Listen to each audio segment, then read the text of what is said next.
እዚህ እኮ የለም ግፋቢል። አሁን አጋዥ ብትቀጥሪ በሰዓት ነው የምትከፊው፣ ወይ ቤትሽን የሚያጸዳ ነው። እሱም ጥሩ ኑሮ የምትኖሪ ከሆነ ነው። ገባሽ? ባለቤትሽ ይሰራል፣ አንቺ ደግሞ የቤት ሰራተኛሽ። ልጅ ማሳደግ ማለት ልጅ ብቻ አይደለም። እንደውም ትንሽ ሆኖ ይሻላል። ልክ ለትምህርት ሲደርሱ አክቲቪቲ ትወስጃለሽ። መንግስት በነፃ ቢያስተምርልሽም አንቺ ደግሞ ዋጋ አብረሽ ነው የምትማሪው ከልጆችሽ ጋር። ገባሽ? በጣም ዋጋ ትከፍያለሽ። ለምሳሌ እኔ የእድሜ ልዩነት ስላላቸው ነው። ገባሽ? ልጄ ትምህርት ቤት ደርሶ ይመጣል ራሱ እንጂ እኩል። አንዳንድ ሰዎች በአመት ልዩነት ሲወልዱ በጣም ነው የምትሯራጭው። እሷን ወይ ዋና ትወስጃለሽ ወይ እሱን የሆነ ቦታ ትወስጃለሽ። መንግስት ይከፍላቸዋል። ቤት ስለምትቀመጡ ራሱ የገዛ ልጆቻችሁ ለምታሳድጉበት ይከፍላቸዋል። ኖ ሲንግል ምናምን ከሆንሽ ነው። ስራ የምትሰሪ ከሆነ አይከፍልም። ለሁሉም አይከፍልም። ስራ ካልሰራሽ ልጆችሽን እያሳደግሽ ቤት ውስጥ መንግስት ይከፍልሽ የለም። ኖ ከባለቤትሽ ጋር ሆነሽ ባለቤትሽ የሚሰራ ከሆነ አይከፍልም። ስለዚህ በባል ደሞዝ ብቻ ነው የሚኖረው። አዎ የባልሽ ደሞዝ ሀይ ከሆነ አይከፍልሽም። የባል ደሞዝ ማይበቃ ከሆነ ግን ይከፍላል መንግስት። ሰዓቱ ነው የሚሰራው፣ ሰዓት ታይቶ ነው እንደ ሰዓቱ ነው። ግን እንዳንቺ አሁን ድሮ ማለት ነው በትራንስፖርት ነው በእግር ነው የምትወስጂው። አንዱን ዋና፣ አንዱን ሙዚቃ፣ አንዱን የሆነ ነገር ብትወስጂ በትራንስፖርት ነው። እንደ ቦታው ልዩነት ነው። ለምሳሌ ቅርብ ሊሆን ይችላል። ቅርብ ከሆነ ትወስጃለሽ በእግርሽ። ቅርብ ከሆነ መኪና ማትነጂ ከሆነ በትሬን በባስ ነው የምትወስጂው። ቀኑ አይበቃኝም። በነገራችን ላይ አሁን ቤተር ድራይቭ ማድረግ ይሻላል። ስልክ ገባብኝ። አይገርምሽም? እኔ አሁን ልጄን እያሳደግኳት ነው። በሚቀጥለው ሴፕቴምበር ላይ ነው ስራ የምጀምረው። ግን ጊዜ የለኝም። ብታሚም የሆነ ሰዓት ነው እንጂ ቲክቶክ ስገባ ስልክ እና እንትን ነው። እኔ አሁን ለምሳሌ እኔ እናቴ 10 ልጅ ነው የወለደችው ከአንድ እናት ከአንድ አባት 8 ነን። 2 የሚያድጉ ወንድምና እህቶች አሉኝ። 10 ነን። ምኞቴ ምን ነበር መሰለሽ? እንደ እናትና እንደ አባቴ ብዙ ልጅ መውለድ። ግን በ2 ልጅ እና ላይ ዞረ። በቃ ማን ይቃወሳል? ግራ ይገባኛል። ልጅ ማሳደግ ኢትዮጵያ ውስጥ ይቀላል ወይስ ከሀገር ውጭ ይቀላል? ከሀገር ውጭ ይቀላል። አንዳንዴ ማለት የሆነ አሁን ኢትዮጵያ ውስጥ የሆነ ቦታ መሄድ ብትፈልጊ ጎረቤት ወይም ዘመድ ጋር ምናምን ማስቀመጥ ትችያለሽ ልጅሽና ቤተሰብ ጋር እናትሽ ቤት፣ እህትሽ ቤት፣ አክስት ቤት ምናምን አስቀምጠሽ ጉዳይሽን ፈጽመሽ ትመጫለሽ። ውጭ ሀገር ግን ሆነሽ ባለቤትሽ ስራ ከሆነና አንቺ የሆነ ጉዳይ መጨረስ ካለብሽ ልጅ ይዘሽ ነው የምትሄጂው እዛ ቦታ።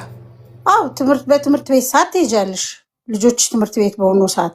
አለበለዛ ግን ማንም አንድ ቀን ነው ሰው እሺ የሚልሽ። ደግሞ አምነሽ እኔ አምኜ አልሰጥም። አሁን ልጄን ገባሽ? ደግሞ ከባድ ነው ጉዳዩ። ግዴታ ማለቅ ያለበት ነገር ከሆነ ልጅ ይዘሽ ከቦታ ቦታ በእርግጥ ይከብዳል። በዛ ላይ 1 ልጅ 2 ልጅ ኦኬ 4 ልጅ ምናምን 5 ልጅ ካለ ግን አንዳንድ ጠንካራ ሰዎች አሉ። በጣም ነው የምቀናባቸው። እኔ እንደዛ ጠንካራ ነኝ። ልጅ በጣም እወዳለሁ። የገቢ ጉዳይ አሁን እዚህ ወጪው የትምህርት ቤት ክፍያ ነው እንጂ ከባድ ቤት እንደሆነ 1 ልጅም ቢኖርሽ 2 ልጅም ቢኖርሽ የምትከራዩ ቤት ነው። ግን የትምህርት ቤት ከባድ ነው። ለዛ ነው ልጅ በጨመርሽ ቁጥር የትምህርት ቤት ክፍያ እየጨመረ ነው የሚመጣው። ያ ነው አረብ ሀገር ላይ። እዚህ ደግሞ የትምህርት ቤት ቀላል ነው። ያው ቀደም እንትና እህታችን እንዳለችው ነው። ግን ምን መሰለሽ ጀግና ክብሪቷ ጀግና ግማሽ ደርዘን ሂጂበት ታርያቸው ክብሪቷ እኔ ደግሞ ዱዓ አደርግልሻለሁ ኢንሻአላህ 2026 ክብሪቷ ሴት ልጅ ታረግዛለች። ኢንሻአላህ አቡዬ በጣም የምታምሪ ቆንጆ የሆነሻል። በቀደም እኮ ብዬሽ ነበር ሜካፕ እና ዝነጣ ካማረች ሴት ልጅ ትሆናለች ብዬሽ ነበር። እኔ እኮ አልፈልግም ነበር። ቀሚሱን ያስገዛችን ኪዲ ናት፣ ሊፕስቲኩን ንግስቲ ናት ተቀቢ ብላ፣ ፀጉሩን ረዛ ናት። ግን አሁን መፈለግ አለብን ግዴታ ነው።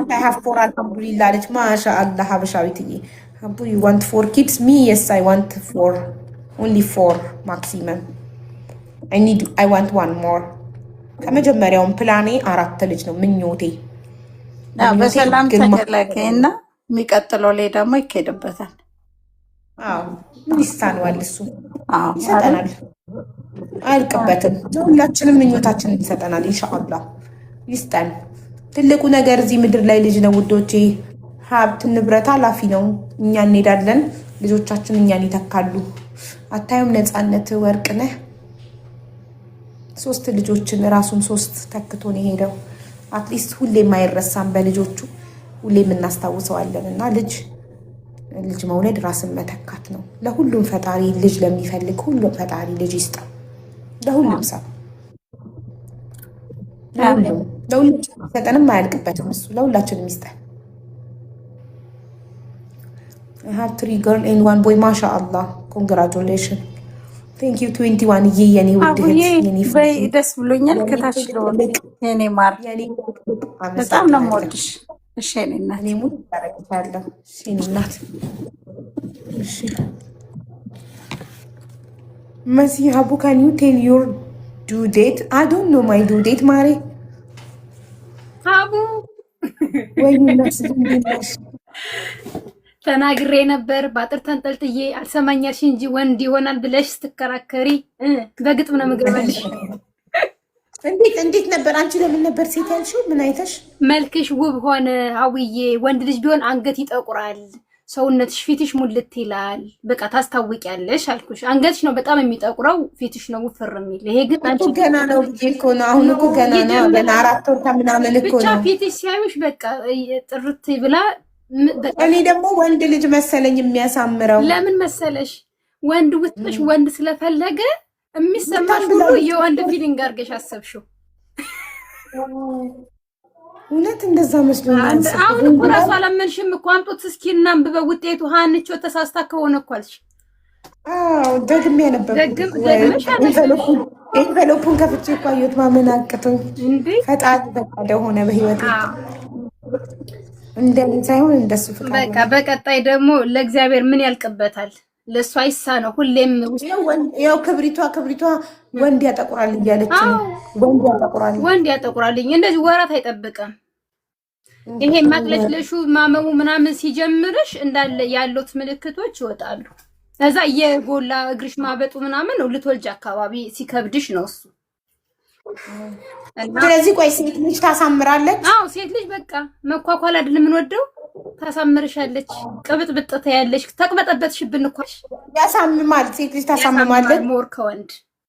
በሳይመን ጊዜ አላመመኝም ነበረ። አሁን ያውልሽ ለኑኑ ጊዜ የሚያምረኝ ጣፋጭ ነገር ነበረ የሚያምረኝ። ኦኬ ለሳይመን ጊዜ ደግሞ ጎምዛዛ ነገር ስፓይሲ ነገር ነበር የሚያምረኝ። አሁን እሺ እኔ የሚያምረኝ የሚያቃጥል ነገር ነው። ጎምዛዛ ነገር ነው። እንዴት ታዲያ ሴት ሆና ጎምዛዛ ነገር ይቀያየር ይሆናል። በቃ እንትንሽ በተመሳሳይ መንገድ ላይ ሄድ ይችላል። ፍላጎትሽ ሊሆን ይችላል። ግን በዛም ሆነ በዛ ዋናው በሰላም ወልደሽ እንደዚህ ይሄ ዛሬው ደስታ የሰው ፍቅር ያየሽው ደስ ይላል። ጭራሽ በቃ ሰብሰብ ብሎ ልብስ አጋዛ እኮ ህዝቤ እና አሁን ልብስ ገዛ። ነጭ ነው የሚለበሰው ብለው እኔማ የአበሻ ቀሚስ ነበር ለብሰ የነበረው ብለው የአበሻ ቀሚስ አይደለም የሚለበሰው ነጭ ነው የሚለበሰው ብለው ነጭ። እኔማ ገዝተሽ ስትመለሺ ፋይዳዬ እኔ እናት የጠፋ ሰው እንዴት ነሽ? ልክ ገዝተሽ ስትመለሺ የታክሲ ከፍለሽ ስትገቢ በዛ በኋላ ኦርደር ልሰራ ገባውና ቢዚ ሆንኩኝ እና ስልክ አውቆ ሪከርድ ላረግ ስል ስልክ ሲደወል ወይኔ ያልኩና ስልክ ወዲያው ሴት ስትሉ ሰማው። ወይኔ ዋናውን ሳላይ ስጠብቁ ይሄ ማለት ነው። ፋይዳዬ ኮንግራቹሌሽን ቱ ልላት ነበር ለካ ኮንግራቹሌሽን ስባል በዚህ አጋጣሚ ቴንኪ ብቻ ነው የምለው። ኮንግራቹሌሽን ቱ ልላት ነበር። ቴንኪዩ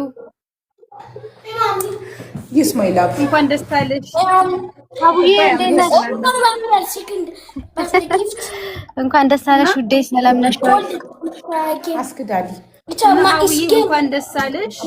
እግዚአብሔር ደግሞ ወልደሽ ለመሳም ያብቃሽ። ይሄንን ደስታ እንደዚህ ዛሬ ደስ የሚል ፍቅር የሰጠሽን ህዝብ ደግሞ በሆድሽ ያለውን በጀርባሽ አርገሽ ታቅፈሽ ያበሻ ቀሚስሽን ለብሰሽ የምታመሰግኝበት እግዚአብሔር ይመስገን። በቅድሚያ ፈጣሪሽን የምታመሰግኝበት ቀን 9 ወር ደግሞ የምታጣጥሚበት እርግዝና የሴት ልጅ የምትቀብጥበት ብዙ ነገሮችን በቃ ፊልም የምታረጊበት ለየት ያለ ስሜቶች የሚሰሙሽ እናትነትን የምታጣሚበት ጊዜ ነውና ያንን ጊዜ ደስ በሚል አሳልፈሽ ለመውለድ ለመሳም ያብቃሽ የኔ ውድ።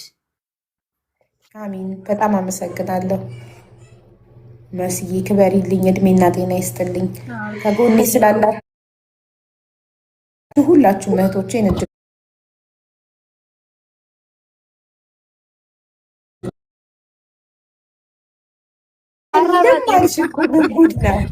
ፋይዳ በቃ ይኸውልሽ፣ ፋይዳ አቡዳቢ ላይ አልተቻለም። እንዴት ነሽ? ጎበዝ፣ በጣም ጎብዘሻል አንበሳ። አዎ እናቴ፣ በጣም በጣም በጣም አሪፍ ነው፣ እግዚአብሔር ይመስገን። ስራ ቆንጆ እየሆነ ነው። ደስ ብሎኛል። አቡዬ ያለው እገባለሁ እወጣለሁ። አሁን ራሱ በቃ የሆነች ቦታ ነው ያቆምኩት። እየሰማኝ ነው ግን እንዴት ላውራ? እሺ እኔ ውድ ደስ ብሎኛል። ፈጣሪ ተመስገን ይሁን። እግዚአብሔር ደግሞ በሰላም ሁለት ያድርግሽ የኔ ውድ፣ የኔ መልካም፣ የኔ ማይ ቢግ ሰፖርተር። ያው ቴካዊ እንትኑን ፋይዳ ሀቡ ስፔሻልን ማለት ነው ይዘነው እንመጣለን። መድኃኒዓለም አንቺ ሁለት ያድርግሽ በሰላም። ፋይዳ ልመጣ ነው። ታይ እባክሽ መንገድ ሲያሳይሽኝ አውታይ እማዬ ትሙት ሰሞኑን ልመጣ ነው ወላሂ። እማዬ ትሙት ብትዋሻለሁ ልመጣ ነው። ግን አቡዳቢ ላልመጣ እችላለሁ። ዱባይ ነው የምመጣው ለዲያ ወይ ዱባይ ድረስ የምትልኪልኝ ከሆነ እኔ መጥቼ ወስጄሽ ቤትሽንማ አይተሽ ተመሰሽ ትሄጃለሽ። እንዴት ቀልጃለሽ እንዴ? ግዴታ ነው እንዴ መተሽ እኔ ራሴ